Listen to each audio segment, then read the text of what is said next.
Hello guys, இந்த வீடியோவில் இப்போ நம்ம என்ன பார்க்க போகிறோம்னா, பார்க்க போகிறது முன்னாடியே சொன்னால் வீடியோ தள்ளி விட்டு போயிடுவீங்க. ஸோ அதனால் கடைசி வரைக்கும் பாருங்கள். இது உங்களால் உங்களுக்காக வாங்கப்பட்டது தான் இது. என்னென்ன சொல்றான் பாருங்க, கம்பி கட்டுற கதையெல்லாம் எடுத்து போடுறாங்க. வாங்க அன்பாக்ஸ் பண்ணி பார்த்துடலாமா? அதுக்காக ஒரு சின்னதாக நைஃப் எடுத்துட்டு அழகா நடுவில் வச்சு அப்படியே கிழிச்சு எடுத்தாச்சு. உள்ள என்ன இருக்குன்ட்டு வாங்க ஓப்பன் பண்ணி பார்த்துடலாம். உள்ள 2 பாக்ஸ் இருக்கு. அதுல ஒன்னொன்னா உங்களுக்கு காட்டுறேன் பாருங்க. அதுல ஃபர்ஸ்ட் இது வாங்கினதுதான் மைக்கு. நம்ம வீடியோ கண்டென்ட்டுக்கு போடுறதுக்கு நாய்ஸ் கேன்சலேஷனோட நல்ல மைக் வாங்கலான்ட்டு இது வாங்கியிருக்கேன்.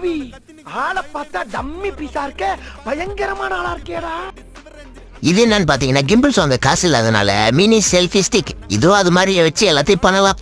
இது ரெண்டுத்தையும் வாங்கி வீடியோ மேல வீடியோவா போட போறேன். மறக்காம சப்ஸ்கிரைப் பண்ணிடுங்க. வாய்ப்பில்லை ராஜா, வாய்ப்பு கிடையாது. மறக்காம சர்ப்ரைஸ் பண்ணுங்க.